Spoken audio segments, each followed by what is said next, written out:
네, 이제 약속된 시간이 돼서 설명을 시작하겠습니다. 저는 이 이투스에서 국어를 가르치는 장서구 선생입니다. 반갑습니다. 이제 들으셨겠지만 앞부분은 이제 과목별로 선생님들이 나와서 과목별로 내용을 분석해보고 학습 방법을 제시하고요. 그 다음에 이제 2부에서는 전반적인 이제 진학 상황, 진학에 대한 상담 이런 것도 진행을 하겠습니다. 국어과목에 대해서 설명을 드리고자 하는데요. 우선 이제 올해 6월에 난이도부터 분석을 해보면 지난 2018년도에 시행됐던 수능이 근 10년 이내에 가장 힘들었던 수능이라고 상당히 시끄러웠거든요. 저때 무슨 학생들이 배우는 국어가 너무 어렵다는 이런 얘기도 있었고요. 커리큘럼이 전면적으로 재조정돼야 된다는 그런 얘기도 있었는데 어쨌든 우리가 알고 있는 역대급 불수능이었거든요. 근데 작년에는 그걸 가볍게 뛰어넘는 작년에는 더 어려운 그런 수능이었습니다. 저 시험이 10년 만에 가장 어려운 건데 이제 3년 만에 더 어려운 수능이 등장했고요. 국어로 치면 올해 6월은요. 올해 6월은 전년도 수능과 큰 차이가 나지 않습니다. 이건 아직 추정치이기 때문에 가채점 결과는 추정치이기 때문에 어떤 결론이 나올지는 모르지만 지금으로서는 10년 만에 가장 어려운 수능이었다는 2018년 수능을 뛰어넘은 작년 수능 수준의 그런 국어시험이었습니다. 근데요, 재미있는 게 있는데 작년 수능 국어는 정말로 어려웠나 이런 문제에 대해서 수능 시험이 끝나면요, 수능 시험지가 그때 이제 공개가 되거든요. 수능 시험지가 공개가 되기 전에 EBS 수능 교사단이라고 있어요. 이분들이 미리 풀어봅니다. 학생들이 수능 시험지 풀 때 이분들도 미리 폐쇄된 공간에서 받아서 미리 풀어보고 1교시가 끝나면 그 결과를 언론에다가 제공해 줍니다. 기사 입력 시간이 잘 안 보이실 텐데 기사 입력 시간이 11월 18일 작년 수능 12시 47분이에요.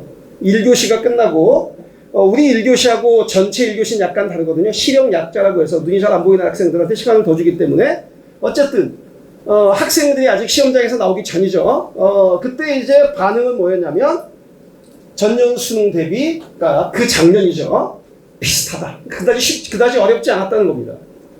여기도 마찬가지입니다. 이게 대성학원도 종로학원도 이건 이제 시험 끝나자마자인데요. 쉽다. 아까 이제 가보면 쉽다라는 건 뭘 얘기하는 거냐면 저 2020년 수능을 얘기하는 거거든요. 1등급이 88점이고 이랬을 때를 얘기하는 겁니다. 저것보다 쉽다. 말하자면 한 90점 정도면 1등급을 맞을 수 있을 것이다. 그러니까 제가 말씀드리고 싶은 건 뭐냐면 말하자면 전문가들이 평가하는 것과 실제 학생들이 느끼는 체감도가 다르다는 겁니다. 올해는요. 올해 이제 며칠 전이죠. 목요일날 시험 보고 이제 1교시가 끝나니까 각 업체에서 이제 입시 전문 업체에서 저기 보십니까? 제가 검색한 시간이 10시 55분이요. 10시 55분에 1교시가 끝나자마자 이제 각 업체에서 분석 결과가 올라옵니다.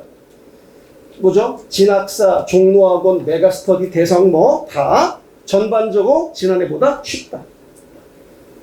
제가 말씀드리는 의도를 아시겠습니까? 전문가들이 평가하는 난이도와 실제 학생들이 느끼는 난이도가 약간 다르다는 거죠. 평가원도 마찬가지일 겁니다. 평가원이 작년에 방금 말씀드렸던 것처럼 지난 10년 동안 수능에서 가장 어렵다는 수능을 가볍게 뛰어넘은 그 수능 시험을 내고 올해 6월도 여전히 그 기존을 이어가겠다는 목적을 가지고 시험을 출제하진 않았을 거거든요. 이렇게 한번 호들갑 당해봐라 이런 의도를 가지고 출제한 건 아닐 거다 이겁니다. 평가원은 늘 어떻게 출제하고 싶냐면 학생들 입장에서는 그다지 어렵지 않지만 변별력을 가지고 있는 이런 정도를 출제하고 싶은 거지 역대급 난이도라고 해서 시끄러운 평가원은 시끄러운 걸 싫어하겠죠. 논란이 되는 걸 싫어하고 무난한 시험을 추구할 텐데 평가원이 생각하는 것과 실제로 학생들이 느끼는 것이 다르다는 거죠. 이게 작년도 올해도 반복되고 있습니다. 그럼 이게 개선이 되어서 평가원이 학생들 눈높이에 맞춰서 전문가들은 쉽다고 하는데 학생들은 쉽지 않다고 하는 이 갭을 채워서 올해 수능을 치를 수 있을까? 그렇게는 쉽지 않을 것 같습니다. 여전히 그 갭은 올해 수능도 마찬가지로 존재하지 않겠는가. 대자뷰다 이거죠. 작년 수능이 끝난 다음에 모든 전문가들이 EBS 교사단이 작년보다 그렇게 어렵지 않다. 한 90점 정도 맞으면 1등급일 것이다. 이렇게 얘기를 했는데 뚜껑을 실제 읽어보니까 그렇지 않고 이것이 올해 수능도 여전히 반복될 가능성이 충분히 있다는 걸 지금 평가원이 보여주고 있다. 제 말 잘 전달이 되고 있나요? 학생들 생각과 출제하는 사람들, 전문가들의 입장이 조금씩 다릅니다. 여기 이 자리에 서가지고 이렇게 앉아있는 학생들을 가르치는 제 입장에서는요. 어떤 생각이 드냐면 이 원인이 여러 가지로 분석이 돼야 되겠지만 학생들이 생각하는 독해력, 학생들이 가지고 있는 능력으로서의 독해력이 우리가 생각하는 기성세대가 생각하는 독해력과 너무 차이가 많이 나는 거예요. 이런 정도도 모르겠냐고 했는데 진짜 모르는 거죠. 이런 정도는 알겠지라고 생각했는데 모르는 거죠. 이런 정도는 읽을 수 있겠지라고 생각했는데 진짜 못 읽는 거죠. 이게 아이들하고 우리하고 자라온 환경 자체가 전혀 달라서 그렇습니다. 아이들은 어렸을 때 책을 접할 기회가 별로 없잖아요. 어렸을 때부터 다 무슨 유튜브를 접하고 영상 매체를 접하고 이런 아이들과 처음부터 인쇄 매체에 길들여진 사람들과 약간 차이가 있는 것 같습니다. 이게 뭐 정확한 분석은 아니겠지만 그렇습니다. 그러면 이제 비교를 해볼게요. 아까 그 문제가 됐던 2018년도에 사회적으로 시끄러웠던 제가 국어 선생인데요. 국어 선생 그 조선일보라는 신문에는 그 헤드라인이 그거예요. 국어 선생도 못 푸는 국어 문제. 이게 헤드라인입니다. 저도 무슨 방송국에서 인터뷰를 열었는데요. 제 의견은 그게 아니죠. 이건 국어 문제이기 때문에 배경 지식이 없어도 풀 수 있다는 건데 국어 시험지만 보면 그러나 뭐라고 할까요? 다소 선정적인 국어 선생도 못 푼다. 저건 만유 인력인데 만유 인력을 알아야 풀 수 있다. 뭐 이런 거였거든요. 전체적으로 보이실지 모르겠는데 지금 보이는 게 문제예요. 지문이 아닙니다. 지문이 아니고 문제고요. 지문은 모두 7문단, 7개의 문단이고 글자를 세보니까 2587자예요. 200자 원고지 있지 않습니까? 200자 원고지 2578자가 지문의 길이고요.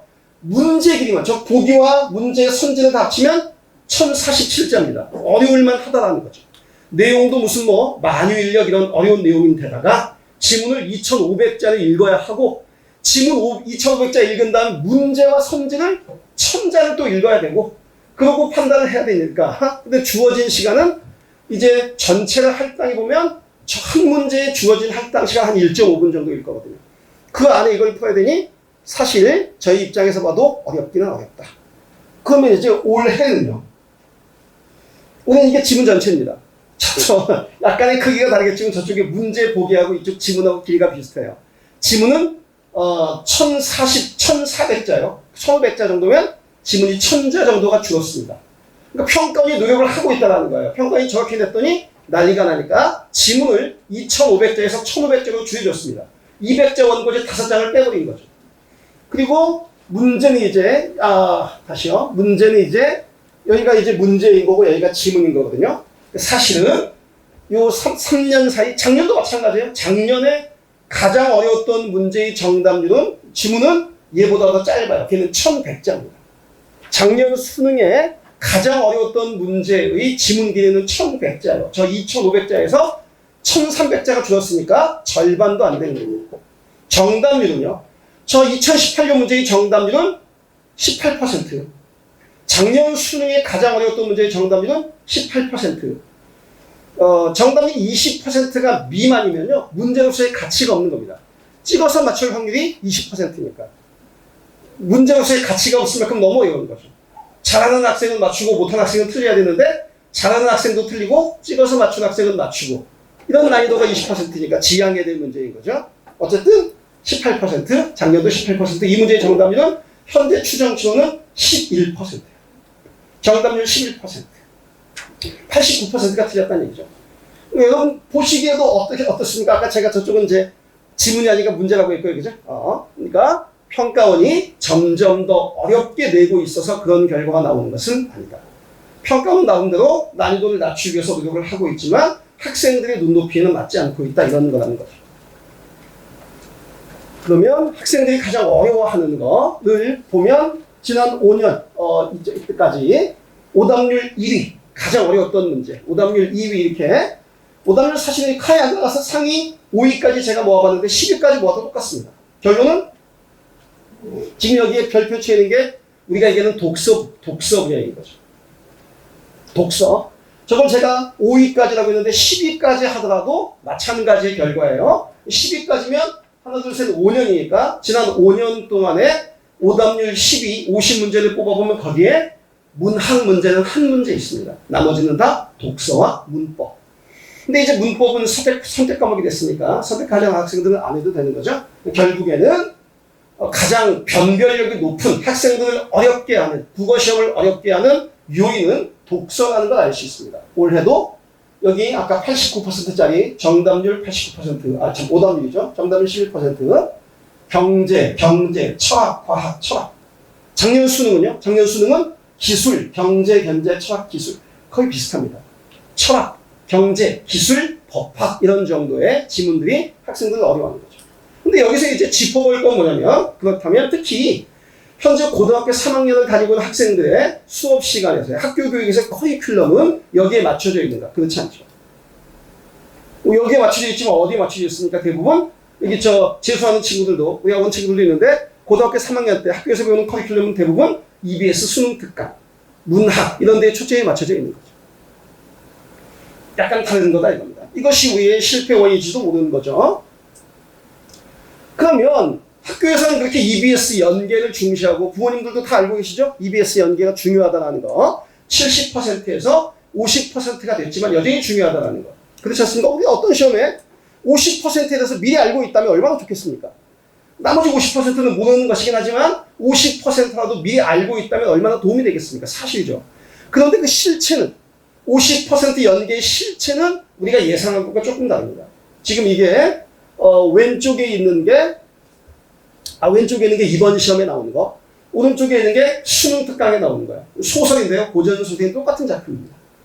고전소설인데 EBS에서 나왔던 작품이 이번 6월 평가에 똑같은 작품이 나왔어요. 그러면 학생들 입장에서는 아는 작품이니까 아까 우리가 했던 미리 알고 있는 50%에 해당하니까 잘 풀 수 있어야 되는데 그렇지가 않습니다. 전혀 다른 내용이에요. 제가 안 보실 테니까 제가 읽어보면 이번에 6월 평가에 나온 문제의 선택지는요. 고전소설의 인물을 묻고 있는 선택지인데요. 1번 석파는, 2번 상선은, 3번 여신은, 4번 양부인은, 5번 소씨는 이런 인물들이 나옵니다. 석파, 양부인, 소씨 이런 인물이 나와요.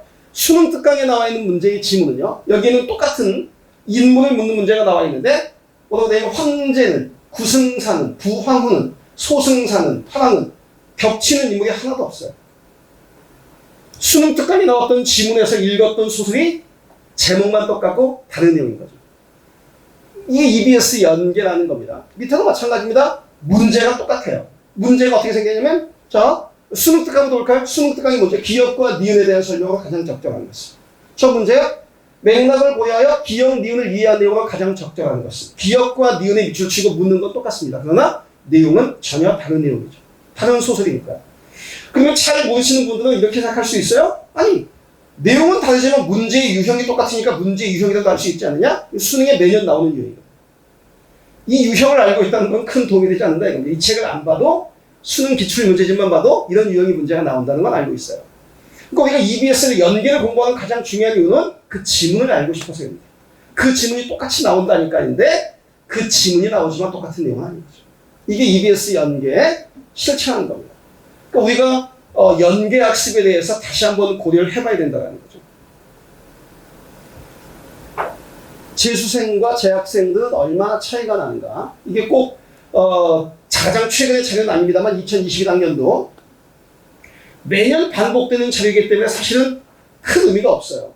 평균 점수, 재수생과 재학생의 평균 점수, 등급 내 비중, 재수생들이 실제 수험생 전체에서 차지하는 비중과 1등급 내에서 차지하는 비중, 2등급 내에서 차지하는 비중. 실제 재수생들이 전체 수험생에서 15%밖에 차지하지 못하지만 국어 1등급에서는 전체 중에서 여기에 있거든요. 작년을 기준했을 때 졸업생들이 1등급에서 8.7%, 3.4%, 재학생들이 3.4%. 완전히 역전되고 있는 거죠. 그러니까 어쨌든 이 정시, 수능에 있어서는 재학생들이 결코 재수생들을 이기지 못한다.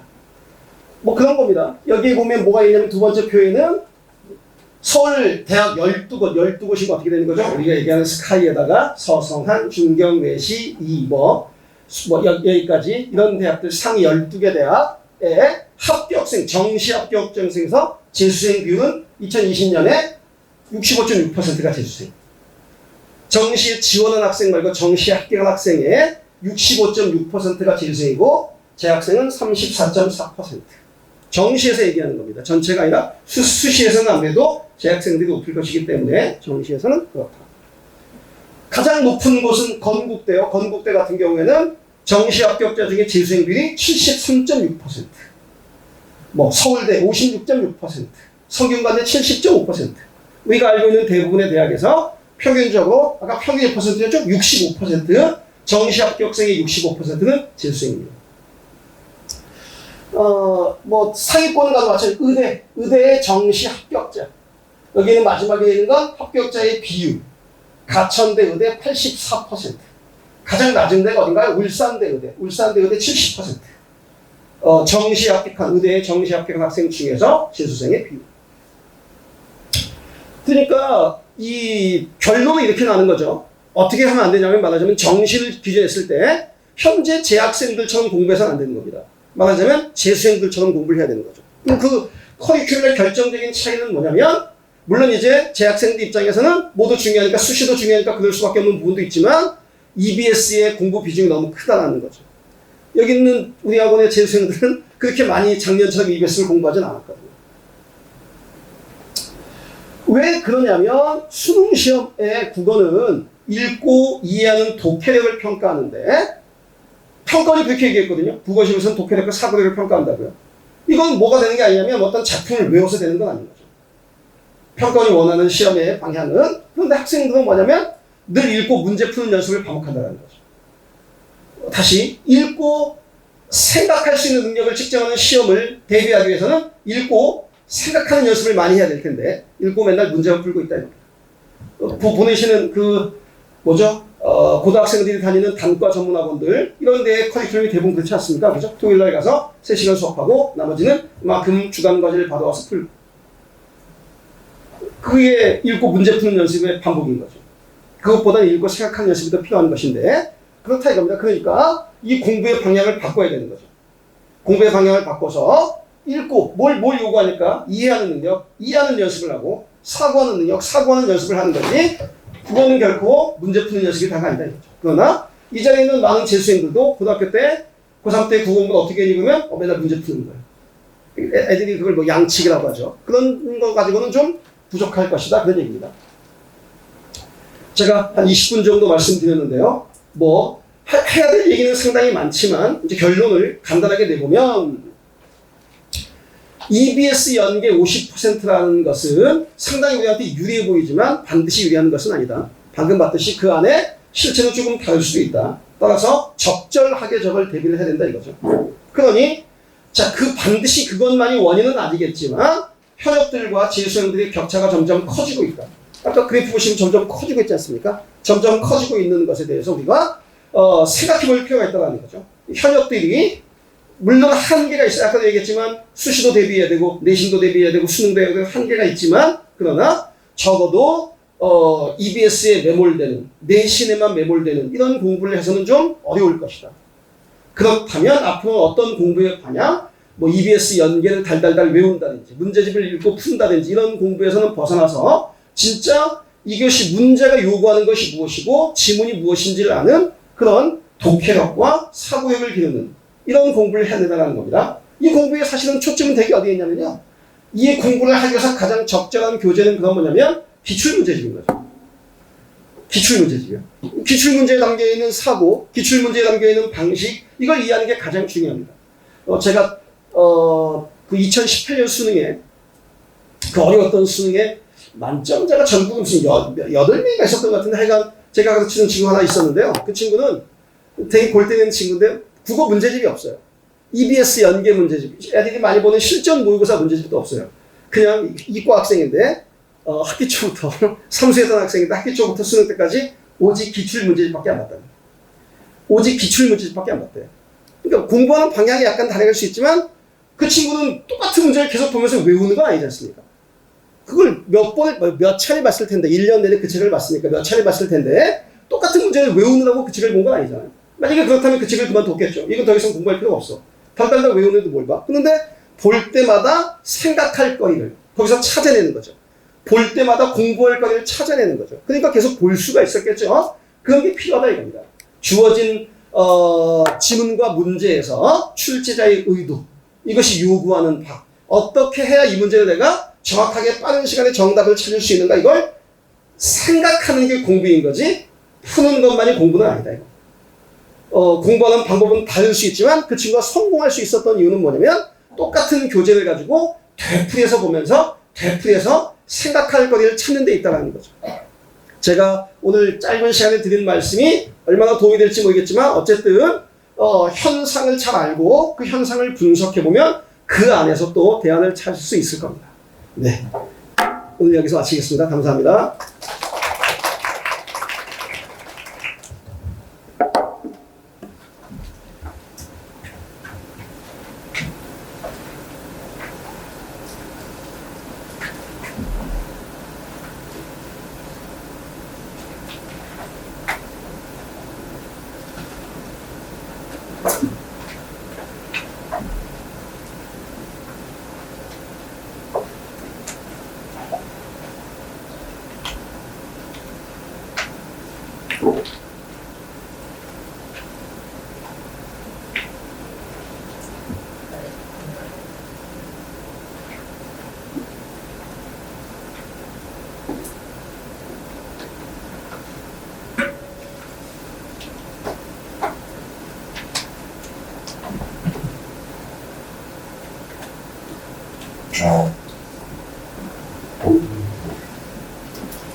안녕하세요. 반갑습니다. 오늘 수학 영역 분석 설명을 맡은 이투센서 수학 강사 오관영입니다. 인사드리겠습니다. 네, 오늘 6평 분석 설명회 해가지고 요 수학 과목에 대해서 한번 쭉 설명을 드리면서 앞으로의 학생들 공부하는 방향이나 이런 것들까지 좀 말씀드릴 수 있도록 하겠습니다. 네, 저는 이투센서에서 지금 고3 친구들하고 재수생 친구들 수업하고 있고요. 그 다음에 이제 목동예성학원, 그 다음 강서유니너스학원에서 고3 친구들 이제 서부 지역 친구들 쭉 만나보면서 수업 진행하고 있는 수학 강사입니다. 일단 오늘 설명회는요, 일단 6평 분석을 좀 해야겠죠. 좀 할 말이 많습니다.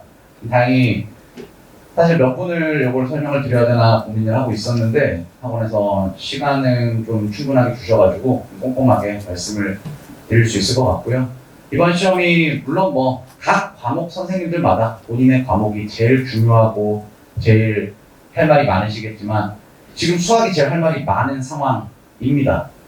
이 상대평 수능 2년 차에 맞았는데도 아직까지 좀 혼란스러운 모습을 보이고 있고 평가원이 어떤 생각을 가지고 있는지 사실은 아직도 잘 모르겠어요. 그래서 그 부분을 좀 심층적으로 분석을 해보는 시간을 갖고요. 그래서 공부를 어떻게 해서 어떻게 우리가 수학에서 좋은 점수를 받을 수 있는지 이런 부분들 설명을 좀 드리고 이제 설명할 때 항상 이제 공부 방법에 연결돼서 저희가 이제 어떻게 수업하고 있는지 어떻게 공부시키고 있는지 이런 것들까지 말씀을 좀 드리도록 하겠습니다.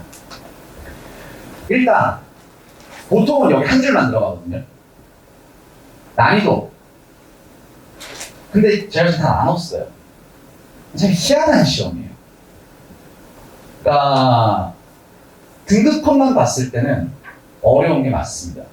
작년 수능의 등급컷이랑 비교했을 때 어려운 게 맞아요. 근데 상위권 친구들은 제가 여기다 차마 쉽다라고 쓰기는 좀 그래서 보통이라고 썼지만 아이들이 보통이라고 했다는 건 쉬웠다는 겁니다. 그러니까 상위권 친구들한테는 쉬운 시험이거나 그냥 그저 그런 시험이었고요. 중위권 친구들한테는 엄청 어려운 시험이었습니다. 그리고 오히려 하위권 친구들이 지금 굉장히 기분이 좋아요. 그러니까 제가 말씀드린 하위권은 5등급까지입니다. 6, 7, 8, 9는 대상이 아닙니다. 왜냐하면 6, 7, 8, 9는 이거는 공부가 저희는 그냥 냉정하게 말씀드리면 공부할 의지가 있으면 5등급 이상입니다. 그러니까 공부할 의지가 있는 친구들 대상으로만 얘기하기 때문에 그래서 여기서 말하는 상위권은 1, 2등급, 중위권은 2, 3등급, 조금 4 초반까지 그 다음에 하위권이 4, 5등급이라고 보시면 돼요. 그러니까 공부할 의지가 있고 시험을 열심히 풀어내는 친구들 입장에서는 할만한 시험이었어요. 이유가 뭐냐? 이따 말씀드리겠지만 3점 문제와 4점 문제의 간격이 명확하게 드러났기 때문에 만약에 목표를 내가 3점짜리를 다 맞겠다라고 들어가면 시험이 볼만한 시험이었어요. 그래서 학생들의 등급대에 따라서 느끼는 감정이 다 다른 그런데 등급 컷은 좀 어렵게 나온 어렵다라고 이렇게 보여지는 거죠. 미적분 같은 경우가 지금 뭐 80%대 초반에 1등급이 형성이 되어 있고 확통 같은 경우도 확통이 원래 미적보다 높은 거는 뒤에서 제가 간단하게 설명을 드리겠지만 어쩔 수 없는 현상인데 그래도 90점이 안 넘는 80점대 후반에 붙어있는 이런 현재 상황입니다. 그 다음에 이제 선택 과목 같은 경우가 이게 조금 항상 어려워요. 뭐가 어렵냐면 이게 22문제의 공통문제와 선택 과목 8문제가 붙어있는 상황이기 때문에 공통이 어려우면 선택이 영향을 받아요. 근데 이번 시험 같은 경우는 공통이 지금 다 달랐죠. 상위권 입장에서는 그냥 공통이 쏘쏘였으니까 그냥 확률 같은 게 무조건 기하에 가도 그냥 보통 이렇게 느낀 거고요. 오히려 중위권들 같은 경우는 공통이 되게 어려웠잖아요. 선택 딱 갔는데 쉽다고 느꼈어요. 오히려 상대적인 거죠. 그러니까 공통을 어떻게 느꼈는지에 따라서 이게 보통이거나 그러니까 제가 쉽지 않음이라고 썼다는 건 느끼는 감정이 보통보다는 쉬운 건 아닌데 어렵지도 않다. 공통이 어렵기 때문에 선택이 별로 이렇게 감흥이 없었던 거죠. 그래서 오히려 중위권 친구들은 선택 과목 점수가 잘 나온 친구가 많아요. 공통보다 공통 풀다가 안 풀리네, 안 풀리네, 안 풀리네 하다가 선택부터 볼까 했는데 선택은 그냥 평행하게 나왔거든요. 근데 아무래도 이제 하위권 친구들은 공통 3점짜리를 다 풀면 4점짜리가 탁 걸려버려요. 선택 딱 갔어요. 선택도 보통이에요. 선택도 풀고 다 풀고 딱 걸려버려요. 시간이 남는 현상이 발생했거든요. 그러니까 이게 느끼는 게 보통 우리가 시험하면 어렵다, 쉽다 이게 딱 갈리는데 그게 아니라 학생들마다 느끼는 감정이 다 다른 조금 오묘한 시험이었습니다. 그래서 한마디로 제가 일축하기엔 조금 쉽지 않을 것 같다 생각이 들고요. 그래서 제가 어제 이 설명회를 준비하면 사실은 설명회 이번 거 준비가 좀 어려웠습니다.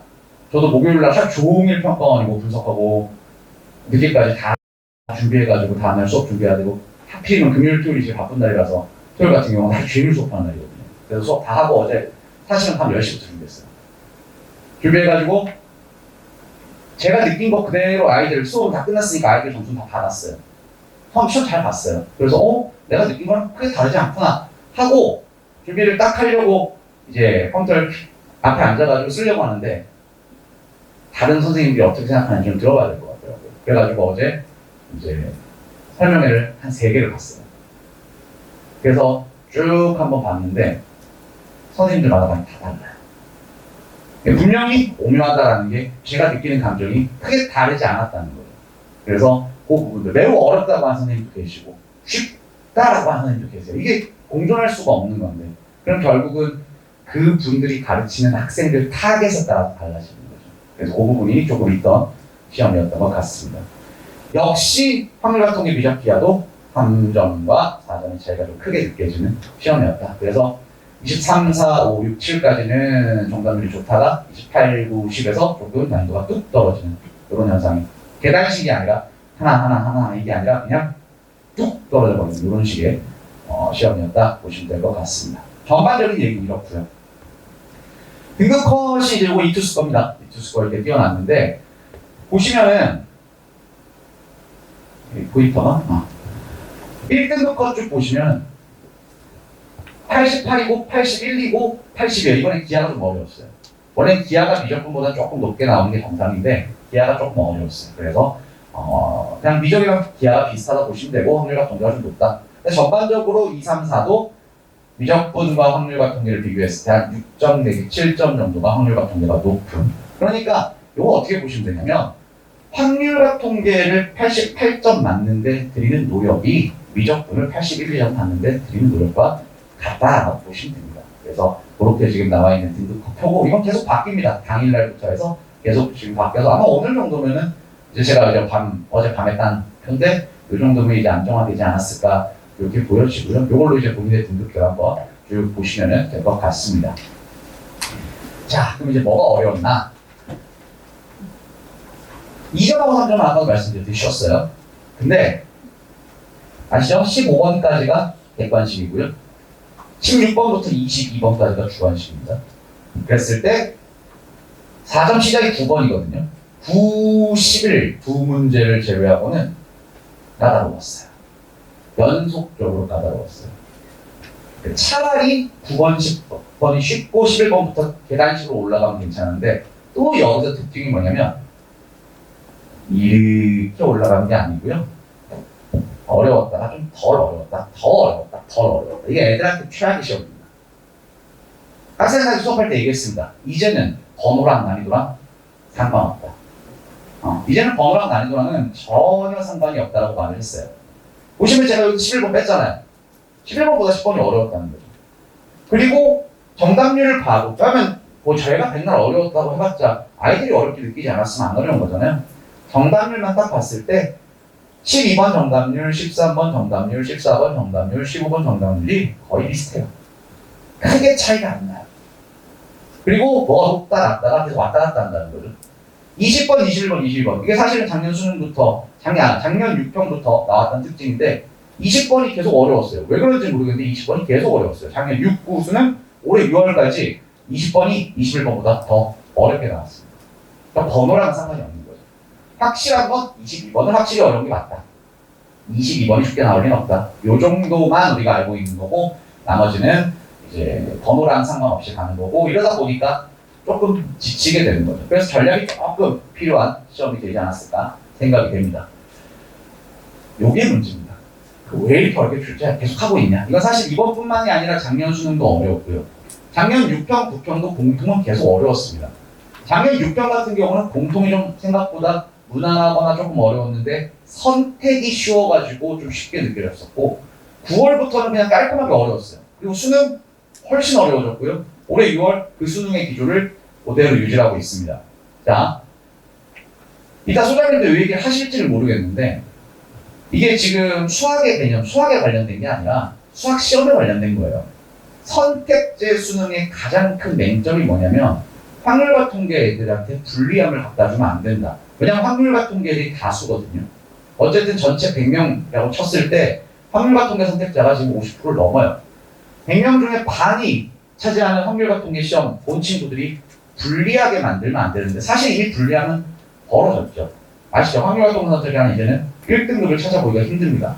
작년 수능 기준으로 1등급 전체 학생 중에 10%만이 확률과 통계 선택자예요. 그래서 작년 9월 같은 경우는 점수를 환산해 봤더니 그 전년도 수능 나형 만점자 인원수랑 확률과 통계 선택자 중에 1등급 인원수가 비슷하다라고 할 정도로 그 전에는 나형에서 1등급이 아니라 만점을 받았던 애들의 비율 정도밖에는 1등급을 받지 못하는 뭐 예상됐던 상황이지만 아니라고 우겼었는데 실제로 그렇게 나온 거죠. 자, 이 유불리를 없애는 유일한 방법이 뭐냐면요. 공통을 어렵게 되는 거예요. 그러니까 같이 보는 시험 문제에서 변별력을 줘야 되는 거죠. 자, 만약에 이 시험이 왜 구조적으로 일단은 왜 기형적이냐면 미적분 선택자들이 무조건 공통에 더 유리합니다. 그러니까 단순히 옛날에 이과 애들, 지금 옛날에 문과 애들 이 기준이 아니라 이과 애들은 수학을 더 잘하지 않냐 이게 아니라요. 미적분 과목을 공부를 하면 할수록 수원수트 복습이 돼요. 단원이 완전히 똑같아요. 근데 확률과 통계는 수원수트랑 전혀 관련 없는 다른 과목을 공부하는 거예요. 공부를 더하고 덜하고가 아니라 똑같은 시간을 공부하더라도 미적분 선택자가 미적분 공부하는 시간에 미적분만 공부하는 게 아니라 수원수트를 끊임없이 사용하고 복습하고 반복하고 있다는 거죠. 그러니까 미적분 선택자가 수원수트에 유리할 수밖에 없어요. 근데 거기서 만약에 공통을 살짝 쉽게 내버리잖아요. 그럼 미적분 선택자들의 평균 점수가 확 올라가 버립니다. 확률과 통계들은 가만히 있음에도 불구하고. 그러니까 어쩔 수 없이 공통을 어렵게 낼 수밖에 없습니다. 이 부분 같은 경우는 왜 그런지는 저는 이제 수식적으로 막 설명하는 거 별로 안 좋아해가지고 여기 뭐 계산식이나 이런 거는 안 쓰는 편인데 그냥 간단하게 원리만 봤을 때는 그냥 공통을 어렵게 내야 이 유불리가 해결이 되는 그 방법밖에 없다는 거죠. 그 다음 또 하나의 방법이 뭐냐면 미적분은 이번처럼 보통처럼 내고 확률과 통계를 어렵게 내버리는 거예요. 아예 말도 안 되게 어렵게 내면 돼요. 그럼 확률과 통계를 말도 안 되게 어렵게 내버리면 이게 이제 공식 같은 표준 편차가 들어가는데 표준 편차가 커지면서 표준 점수가 높아질 수밖에 없어요. 근데 그렇게 되면 무슨 일이 발생하냐? 또 수포자가 발생합니다. 딜레마에 빠질 수밖에 없는 그런 거죠. 그래서 공통은 그냥 깔끔하게 이렇게 생각하시면 됩니다. 그냥 계속 어렵게 나올 겁니다. 계속 어렵게 나올 겁니다. 이걸 쉽게 내면 이 시험의 구조 자체가 무너지기 때문에 공통이 쉬워질 거다. 이건 말도 안 되는 겁니다. 그래서 무조건 어려워질 거다고 보시는 거고 그 다음에 작년 수능 보고 나서 제가 되게 많이 느낀 거고 실제로 이것 때문에 제가 겨울에 수능 끝나고 조금 쉬는 동안에 선생님들이랑 아무래도 이제 자리들이 좀 많잖아요. 가는 자리마다 물어봤어요. 작년 수능 끝나고 딱 느꼈던 감정이 딱 그 분석했을 때 감정이 뭐였냐면 야, 이건 일부러 피해 다닌 거 아닌가? 그러니까 일부러 진짜 유명 인강 선생님들이나 아니면은 학원 선생님들 중에 여러 명들이 공통적으로 얘기하는 것들 이런 걸 일부러 피해 가는 거 아닌가? 진짜 평가원에서 출제하러 들어가가지고 몇 명은 진짜 유튜브만 계속 보고 있었던 거 아닌가? 아니면 인강 프리패스 끊어가지고 선생님들도 탈탈 턴 거 아닌가? 그렇게 느낄 정도로 시중에 이제 홍수처럼 번져있는 이 컨텐츠를 피해가려고 노력하는 적이 되게 많이 보였습니다. 그러다 보니까 시험이 뭔가 줏대가 이렇게 딱 줄기가 있는 게 아니라 뭔가 좀 격가지에서 낸 느낌 이런 것들이 있었어요. 저만 느낀 게 아니더라고요. 다 선생님들이 모두가 느꼈더라고요. 그러니까 시중 컨텐츠를 피해가야만 해야 하는 이 노력이 분명히 가는 것 같습니다. 그리고 요즘에 신유형 하는데 솔직히 말씀드리면 신유형이 이제 더 이상 없다고 저는 생각을 합니다. 이번에 조금 난이도 있게 나온 20번 문제 같은 경우 어떤 분들은 신유형이라고 하더라고요. 신유형 아니고요. 저 고등학교 때 배웠던 거예요. 저 고등학교 때 2000년대 초반에 대표 문제였어요. 근데 20년 만에 돌아온 거죠.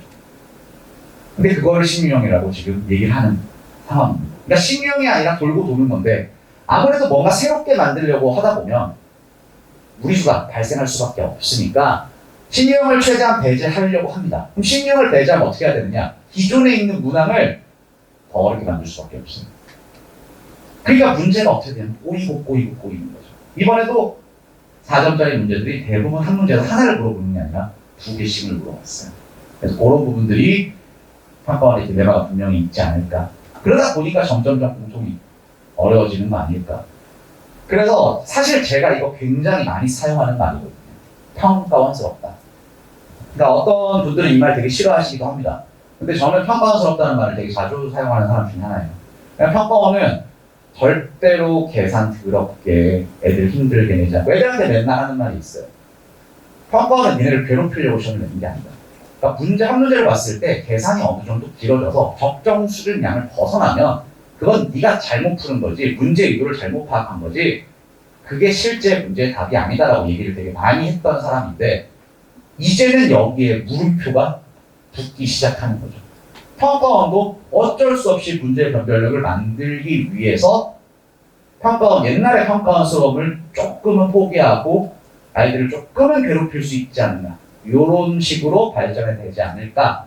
그래서 이 평가원스러움이 점점 희석되면서 매번 아이들 입장에서는 다 다른 시험이 나오는 이런 형태가 지속되지 않을까 생각이 됩니다. 뭐 멀리 내년까지 가는 건 좀 길고 올해 6월을 봤을 때는 왜냐면 또 작년 수능이랑 다르거든요.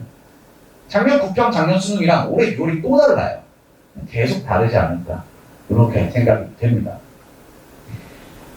근데 이거 이제 학생들한테는 조금 잔인한 얘기가 될 수가 있는데 그럼에도 불구하고 이번 시험은 핑계가 통하는 시험은 아닙니다.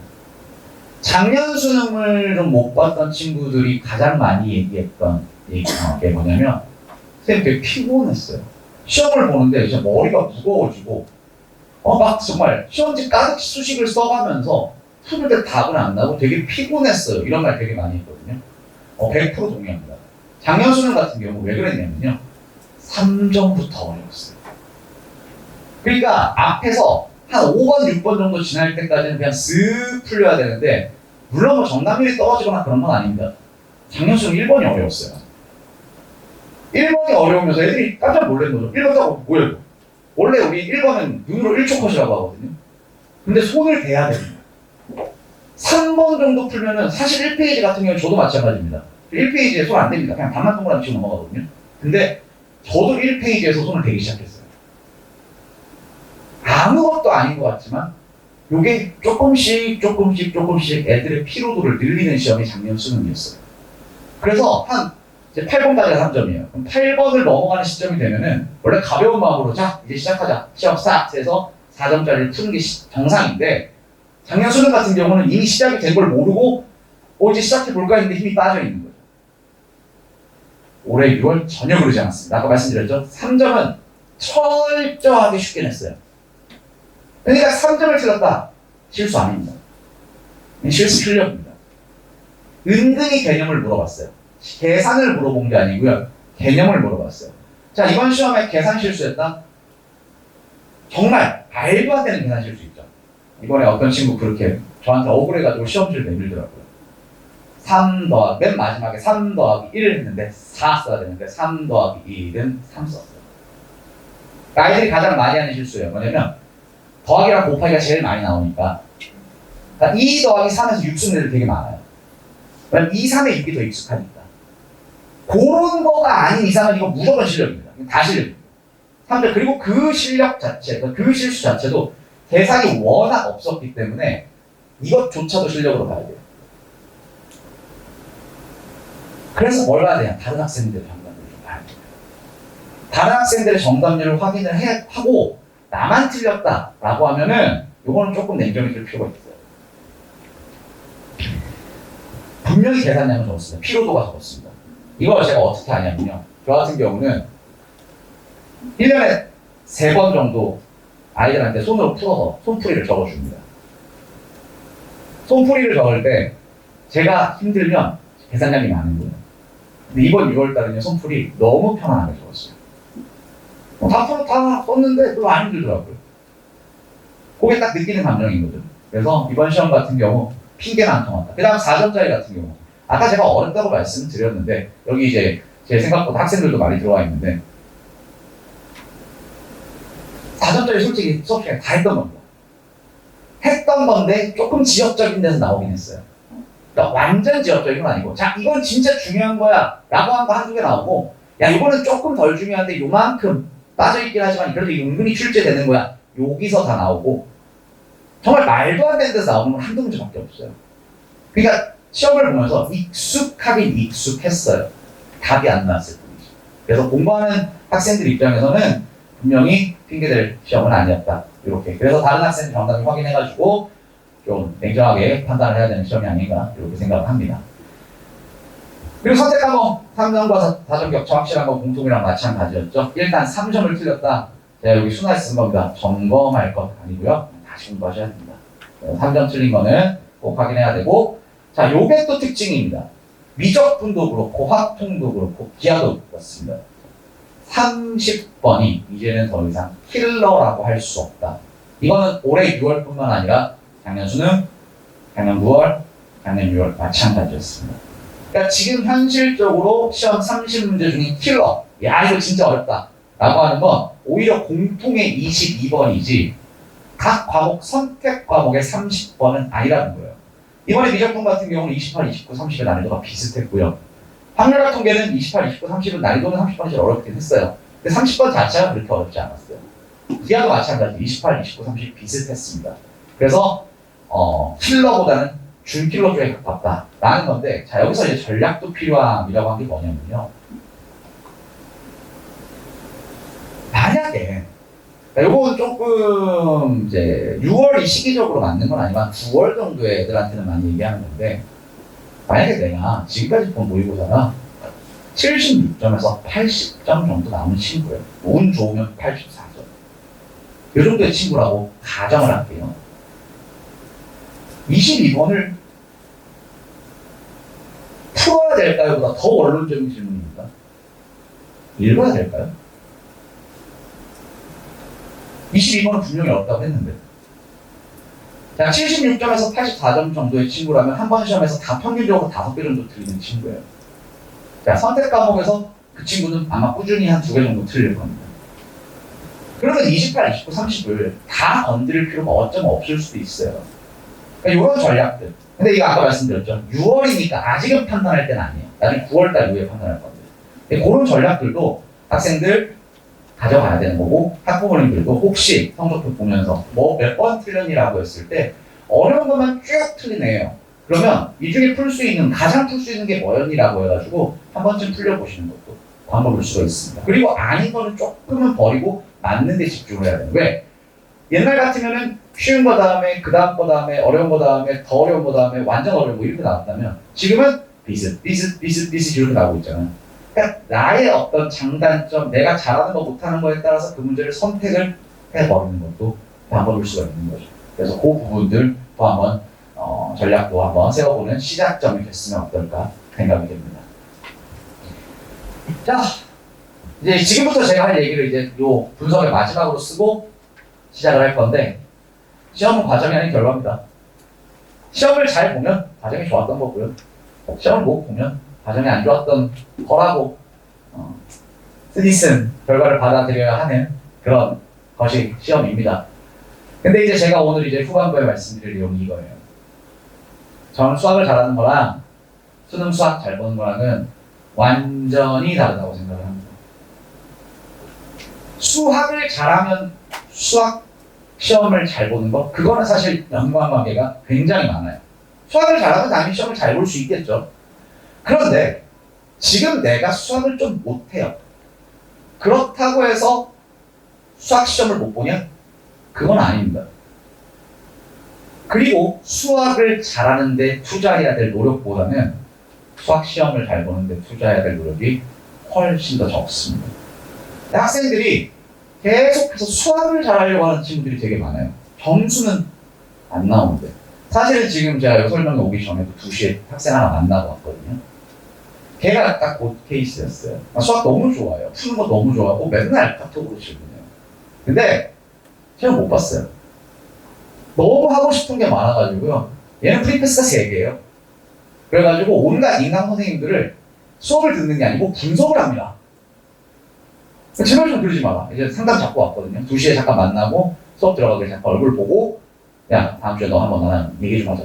그래가지고 이제 시간 잡아야 되는데, 수학을 잘하려고 하는 부분들도 물론 좋긴 하지만 사실은 우리가 보는 건 30문제를 100분에 보는 거예요.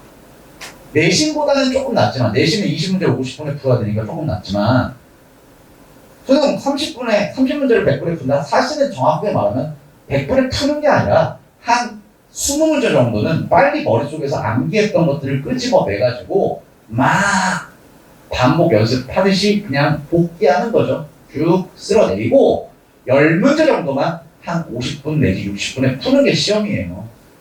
근데 그걸 한 문제 한 문제 분석하면서 풀어나간다? 사실 그게 말이 안 되는 거죠. 그래서 그 부분을 후반부 얘기에 조금 해버리려고 하고요. 저의 이제 마지막 결과는 고평 대비하자. 그리고 시험을 잘 볼 수 있도록 조금 시험을 준비했으면 좋겠다라는 게 아이들하고 어머님께 드리고 싶은 마지막 얘기입니다. 자, 그래서 조금 등급을, 제가 뭐 1등급 전략이라고 썼지만 어쨌든 등급을 높이기 위한 전략인데요. 제가 설명할 때마다 얘기합니다. 여러분. 제발 이거 따지지 말자.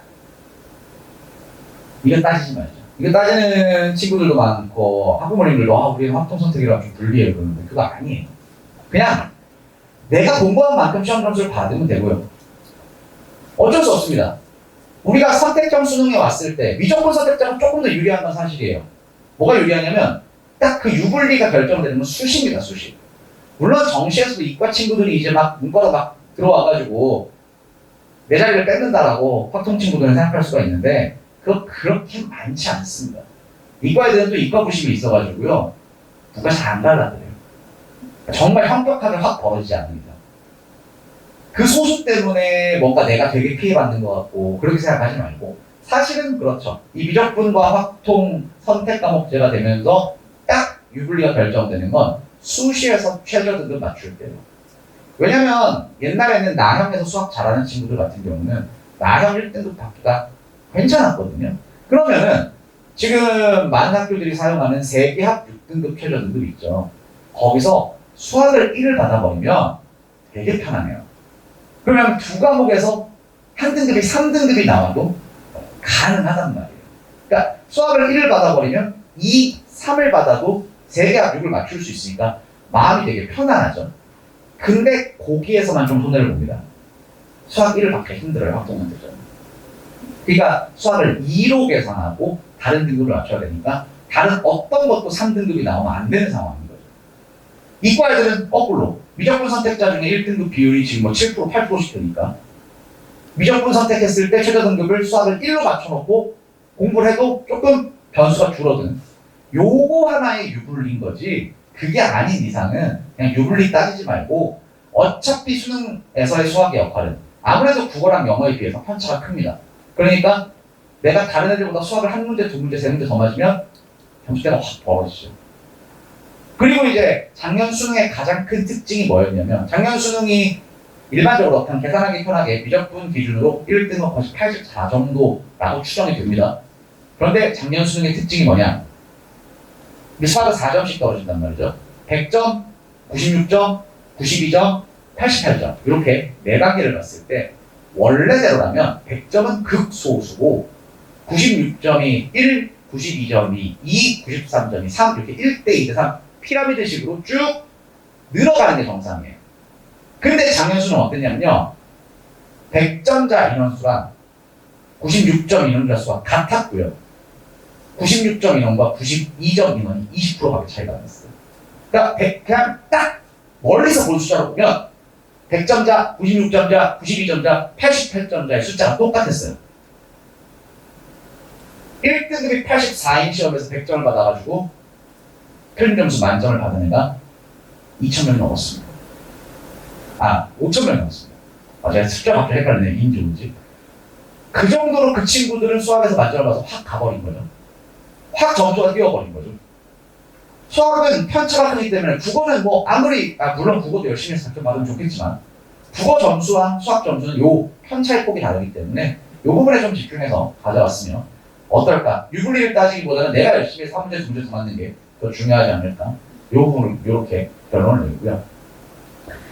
사실 오늘 학생도 올 줄 몰랐어요. 어머님만 계실 줄 알고 썼는데 너무 당연한 겁니다. 공부 좀 합시다. 어머님들도 학생들도 어머님들 집에 가서 오늘 설명회 갔다 왔는데 제가 공부 좀 하자고 하시더라. 이렇게 말씀 좀 해주세요. 공부량이 너무 적어요.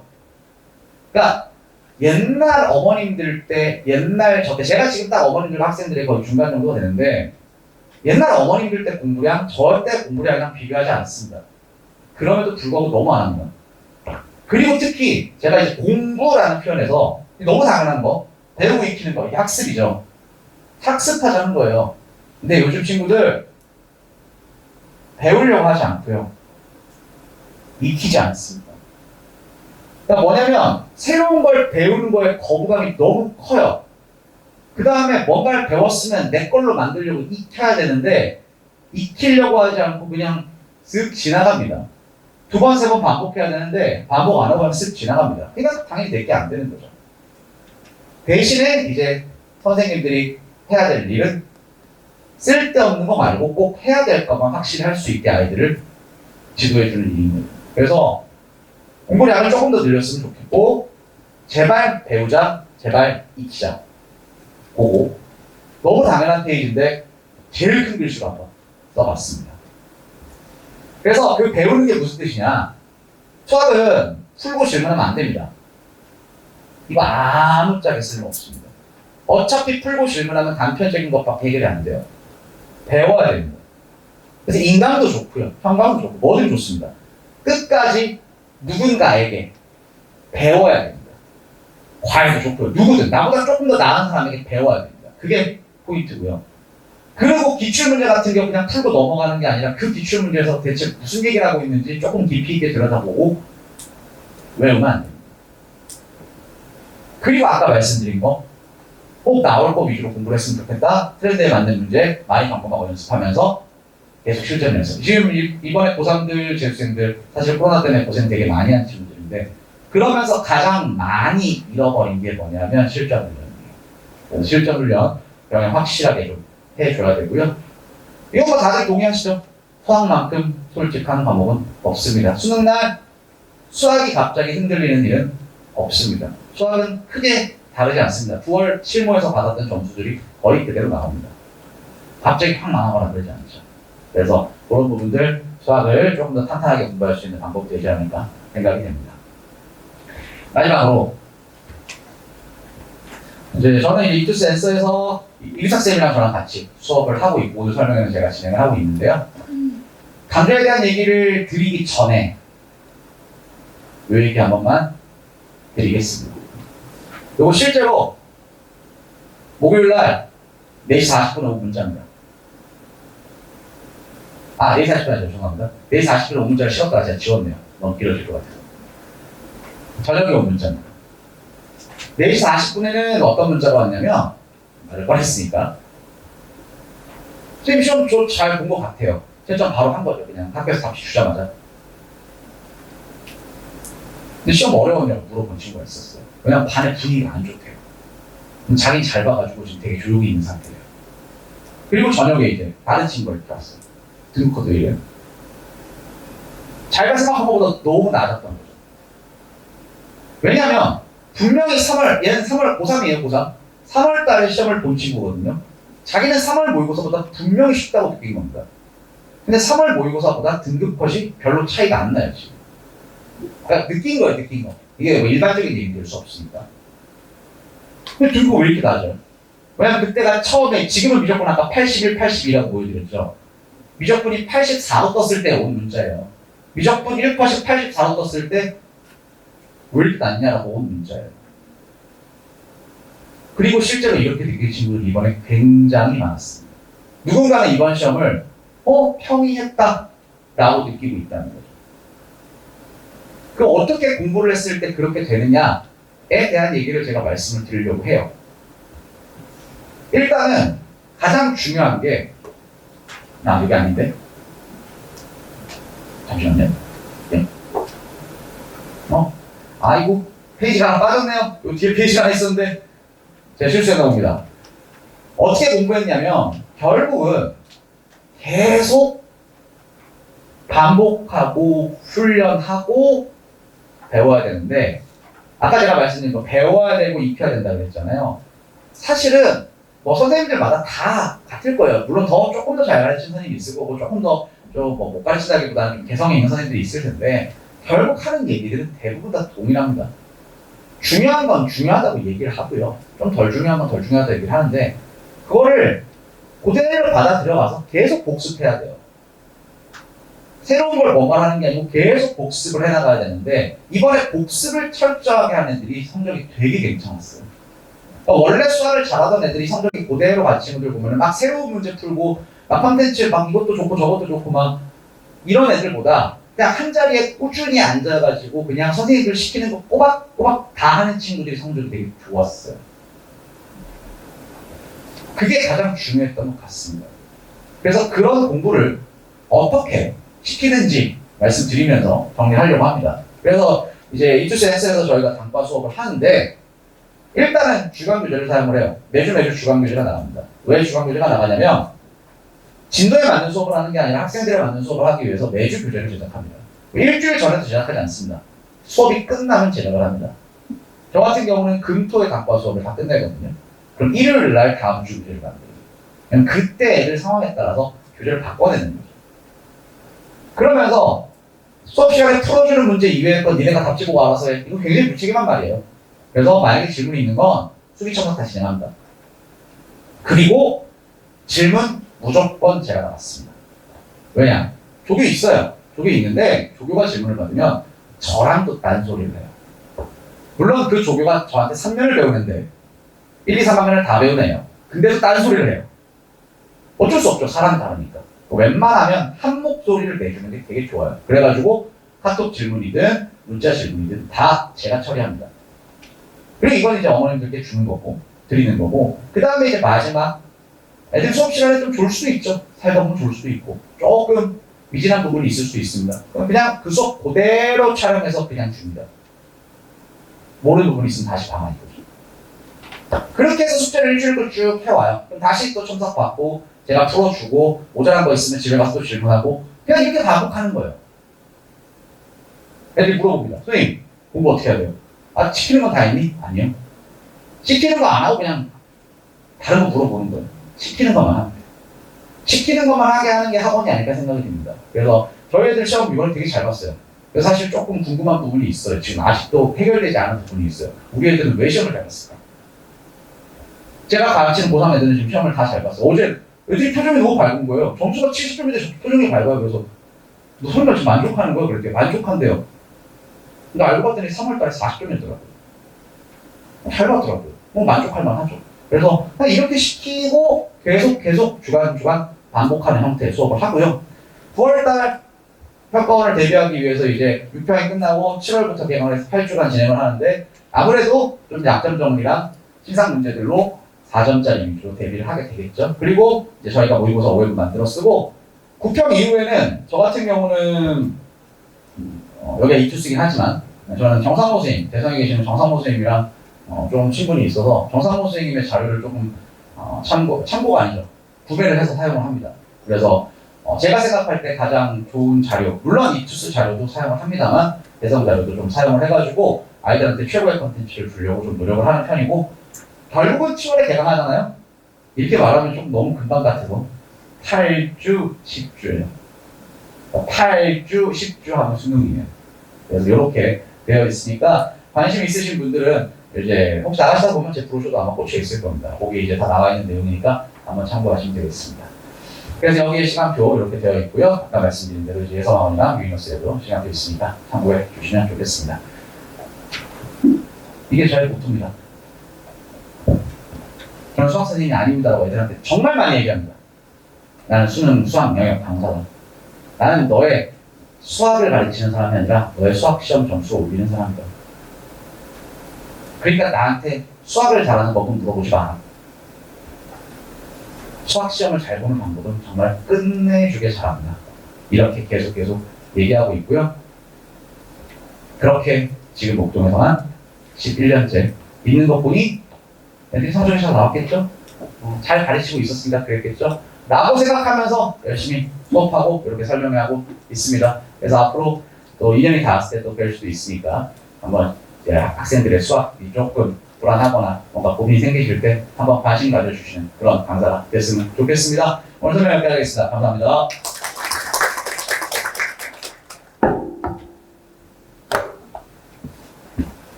안녕하세요.